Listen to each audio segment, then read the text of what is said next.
영원한 삶. 그것은 오늘 어떻게 사는가에 달려 있습니다. 오늘을 하나님의 자녀로 살 때 영원히 하나님을 아버지라 부르며 살 수 있는 것이죠.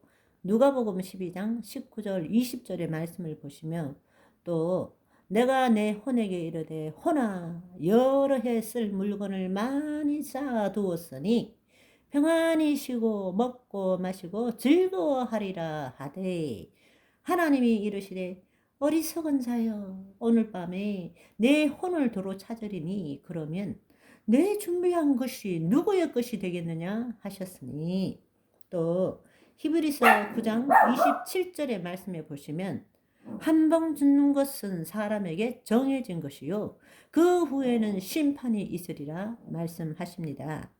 우리가 이 세상에 몸을 통해서 이루었던 그 모든 것들을 가진다 할지라도 우리의 혼이 죽으면 다른 말로 천국이 아니라 지옥에 가면 그때는 어떤 것도 바꿀 수 없게 되는 것이죠.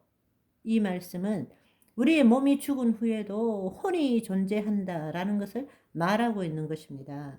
그렇지만 그 혼이 존재하는 것이 중요한 것이 아니라 그 혼이 어느 곳에 가느냐는 것입니다. 한 번 죽는 것은 사람에게 정해진 것이지만 그 후에는 심판이 있다라는 것입니다.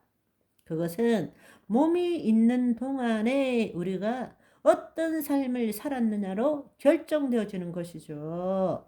우리 그리스도인들은 목숨이 있는 동안에 온전한 삶을 살기 위해서 그리고 몸의 죽음 후에도 이어지는 다른 차원의 삶을 온전하게 살기 위해서는 죽음에 대한 인식의 변화가 절대적으로 필요합니다.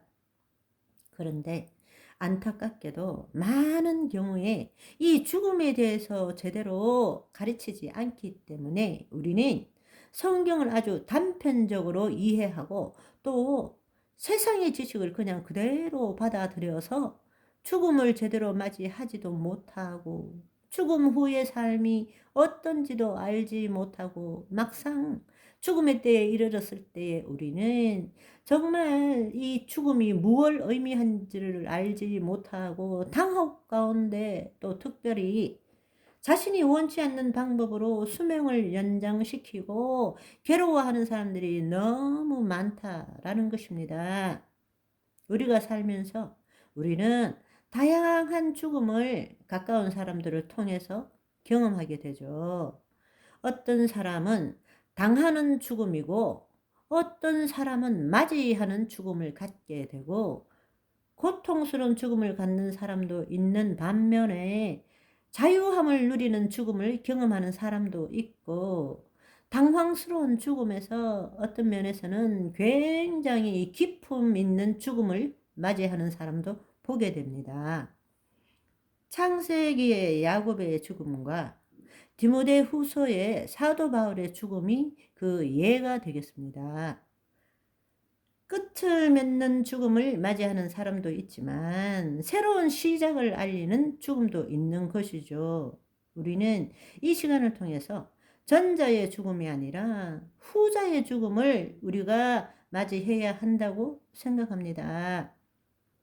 우리가 구원받았다는 것은 하나님의 자녀가 되었다는 것이고 구원을 이루어 간다라는 것은 하나님을 나타내는 삶을 산다라는 것을 의미합니다. 따라서 우리가 자녀의 삶을 산다라는 것은 마지막에 구원받기 위해서 지금 그 과정을 겪어간다 이 뜻이 아니고 이미 얻은 구원 속에서 하나님을 나타내는 여정이 되어야 합니다. 아멘.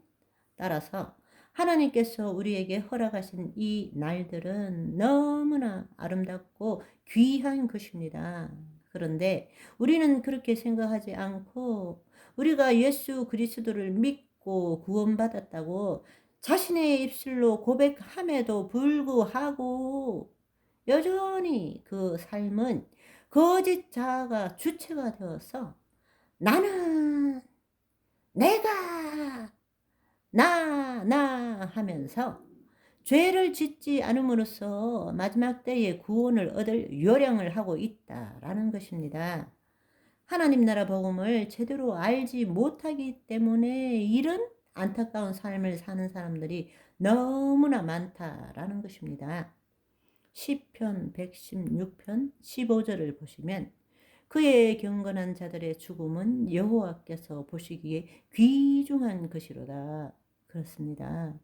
우리가 하나님의 자녀의 삶을 산다면 하나님께서 보시기에 우리의 죽음은 정말로 귀중한 것입니다. 왜 우리의 죽음이 귀중한 것인지는 다음 시간에 깊이 알아볼 텐데요. 나는 어떤 죽음을 맞이해야 하는가? 우리는 죽음에 다다랐을 때 어쩔 수 없이 죽음을 대하는 것이 아니라 자신의 죽음을 우리가 미리 당겨서 상상해서 보고 준비된 죽음을 맞이해야 합니다. 지금 상상한다라는 말은 단지 개념적으로 이해한다라는 뜻이 아니고 그 죽음 앞에서의 내 감정도 함께 느껴볼 줄 알아야 한다라는 것입니다. 그런데 사실은 죽지 않은 상태에서 죽음을 상상해 본다는 것은 결코 쉬운 일이 아닙니다. 왜냐하면 우리 거짓자의 기초는 생존 의식에 기초했기 때문에 아예 처음부터 거짓자 안에는 죽음이라는 것이 없다라는 것입니다. 대부분의 사람들은 자기는 죽지 않을 것이라 생각하고 아예 죽음을 염두에 두지 않습니다. 그래서 자기를 포기한다. 그것은 상상 이상의 두려움을 주기 때문에 죽음을 쉽게 우리가 상상해 볼 수는 없는 것입니다. 그러나 여러분 한번 생각해 보십시오. 과거의 경험을 한번 생각해 보시면 실제로 어떤 상황이나 문제가 죽을지도 모른다라는 그런 상황이 되고 그 생각이 들어올 때는 우리는 극도의 공포감에 사로잡히게 되죠. 사실은 바로 우리가 그런 상황이 아님에도 불구하고 성령의 도우심으로 그런 상황을 맞이해 볼 줄 알아야 한다라는 것입니다. 그럴 때라야만이 진정으로 내 오늘의 삶을 어떻게 살아야 될지를 우리는 다시 볼 수 있게 된다라는 것입니다. 오늘도 성령의 도우심을 통해서 그 마지막 때의 죽음을 여러분이 오늘 내내 인생 유튜브를 통해서 들으시면서 직면해 보시고 또 그 죽음을 새롭게 생각하시고 지금부터 그 죽음을 미리 준비하시고 그 결과로서 나는 지금 이제부터 어떻게 살아야 하는지를 우리 깊이 한번 성찰해 보시면 좋겠습니다. 여러분, 우선이라도 지금처럼 산다면 나는 어떤 죽음을 맞이할까? 여러분 스스로에게 질문 한번 해 보십시오. 내가 지금처럼 이렇게 산다면 나의 죽음을 어떻게 맞이할까? 분명히 죽음을 제대로 체험해 보거나 생각해 보지 않은 사람은 아, 나 좋은 죽음은 못 맞이할 것 같아. 아마 이렇게 생각이 드실 것입니다. 그렇다면 분명히 우리는 지금부터 우리의 삶을 변화시킬 필요가 있다라는 것입니다. 오늘 이 방송을 들으시고 지금 한번 생각해 보십시오. 지금 내가 몸이 죽는다면 내 영혼은 예수님의 품 안에 안길 수 있는가를 묵상하시는 저와 여러분의 오늘이 되시기를 소망합니다. 할렐루야.